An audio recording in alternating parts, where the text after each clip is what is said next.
Hi und willkommen zurück zu einem neuen Video von mir. Ich habe letzte Woche über das Thema Einsamkeit gesprochen und auch ein wenig über das Alleinsein. Vielleicht bist du gerade am struggeln, weil du keine Freunde hast, weil du keine Freunde findest. Der Sommer kommt und du bist alleine. Ich möchte dir heute erzählen, wie du alleine glücklicher werden kannst, ohne dich einsam zu fühlen und warum ich der Meinung bin, dass du so sehr, sehr vielen einen Schritt voraus bist. Ich kann aus meiner eigenen Erfahrung sagen, dass Menschen, die gerne alleine sind und das dann auch noch äußern, von vielen als seltsam angesehen werden. Menschen, die alleine sind, sind komisch. Entweder haben sie keine Freunde, wollen keine Freunde, sind nicht sozial genug, haben Beziehungsprobleme, sind vielleicht beziehungsunfähig. Ich finde, das kann man gar nicht so verallgemeinern. Ich kenne Menschen, die gerne alleine sind und auch ein Stück weit in ihrer Blase leben, sprich, du lädst sie ein und sie kommen nie. Und dann kenne ich Menschen, die zwar gerne alleine, aber mega gesellig sind. Du rufst sie an und sie kommen. Du findest sie auf Partys, du findest sie in Gruppen, sie fühlen sich wohl. Ich denke aber, dass Menschen, die gerne alleine sind, alle etwas gemeinsam haben. Sie brauchen mehr Freiraum, sie brauchen mehr Luft zum Atmen. Ich war immer schon ein Mensch, der gerne alleine ist, der gerne mal alleine ist. Das bedeutet nicht, dass ich keine Nähe zu anderen Menschen aufbauen kann. Im Gegenteil, ich habe sogar auch schon mit meinem Partner zusammengelebt und hatte echt eine coole Zeit. Das war nie ein Problem. Also ich habe mich auch nicht erdrückt gefühlt, aber ich war schon immer jemand, der etwas mehr Freiraum gebraucht hat. Ich war schon immer jemand, der auch mal Zeit für sich braucht.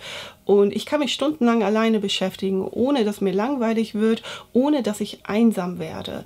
Und das verstehen sehr viele nicht. Ich werde dann gefragt, was machst du denn alleine und warum machst du das nicht in einer Gruppe? Ich brauche es für mich. Ich denke, man kann Menschen erkennen, die wunderbar alleine zurechtkommen. Denn ich kenne einige, die sobald sie alleine sind, sprich sie fahren irgendwo hin für mehrere Stunden, sitzen alleine im Zug oder im Auto, alles überdenken, aber auch negativ. Sie denken über sich nach, sie hinterfragen so viele Dinge, sie hinterfragen das Leben und ich höre dann oft, irgendwie tat mir das nicht gut, das Alleinesein hat mich mega überfordert. Ich denke aber, dass es Menschen sind, die unterbewusst vielleicht einiges verdrängen und sich damit nicht auseinandersetzen wollen. Denn wenn du nie alleine bist, musst du es auch nicht. Du bist immer on fire, du bist immer unterwegs. Die Stille kann dich gar nicht einholen.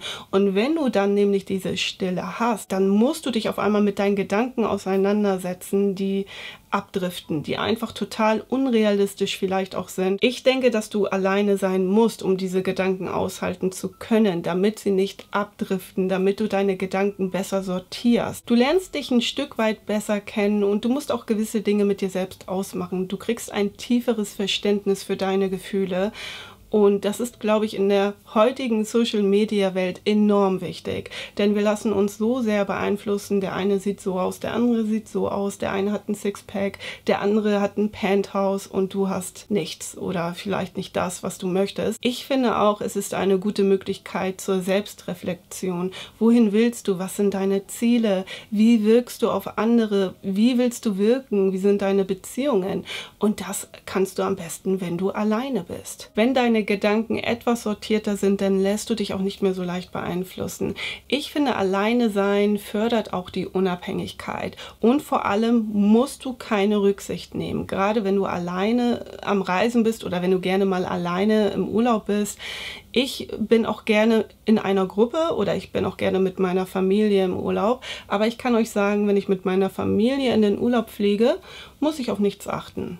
Ich laufe einfach hinterher und warte auf den Flieger, ich setze mich hin, ich muss nicht mal auf die Uhrzeit gucken. Wenn ich alleine reise, kann ich das aber nicht. Ich muss ja von A nach B kommen, ich brauche eine gewisse Selbstorganisation oder Selbstplanung. Vielleicht fahre ich nicht gerne Auto und jetzt muss ich Auto fahren. Das heißt, ich muss meine Ängste überwinden und das kann mich natürlich auch weiterbringen, denn ich bin alleine. Ich muss mich meinen Ängsten stellen. Und ich finde, so kann man auch am besten eine Beziehung zu sich selbst aufbauen, die man braucht, um glücklicher zu werden. Also wenn man alleine ist und glücklich werden will, braucht man eine Beziehung zu sich selbst. Und man muss dieses Unwohlsein aushalten können und sich hinterfragen, warum man so fühlt. Man lernt Gefühle besser kennen, man kann die Gefühle besser in Worte fassen. Zeit alleine bedeutet auch mal zu reflektieren, was man gerne machen möchte, ohne dass man von anderen beeinflusst wird. Also geh raus und mach das, was du gerne mal machen möchtest. Geh ins Kino, ins Museum. Das wird dich auf jeden Fall doch ein Stück glücklicher machen, also auch wenn es vielleicht nur für den Moment ist. Wir sind nie alleine auf der Welt, auch wenn sich das manchmal so anfühlt. Und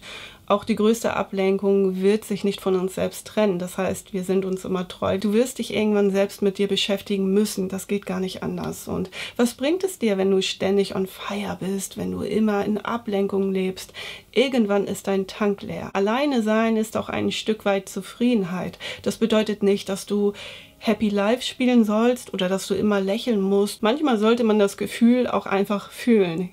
Versteht ihr, was ich meine? Wenn du allein bist und du fühlst dich nicht wohl, dann nehme das Gefühl an und lerne damit umzugehen. Sei achtsamer, gehe damit achtsamer und bewusster um. Und durch gewisse Achtsamkeitsübungen werden sich auch deine Gedanken, deine negativen Gedanken reduzieren. Ich finde, dass wir alle ein Stück weit im Leben alleine klarkommen müssen, denn es kommt immer eine Phase, wo du vielleicht auf dich allein gestellt bist. Der Partner ist weg, deine Familie ist nicht mehr da, du bist alleine und dann kommst du nicht mit dir selbst klar. Das wäre doch sehr schade, oder? Ich finde auch, dass das Alleine-Sein nicht unbedingt negativ ist und uns weiterbringen kann. Man muss es nicht mögen, aber auch alleine kann man glücklich sein. Und vor allem sind wir am Ende nie allein. Vergiss es nicht. Du hast immer die Möglichkeit rauszugehen. Du hast immer die Möglichkeit, mit anderen Menschen in Kontakt zu treten, mit anderen Lebewesen. Es liegt also auch an dir. Hinterlasst mir gerne mal eure Gedanken zu diesem Thema. Ich hoffe, dass ich euch das Alleinsein etwas positiver vermitteln konnte. Ich bedanke mich fürs Einschalten und wünsche euch eine schöne Woche. Bis bald!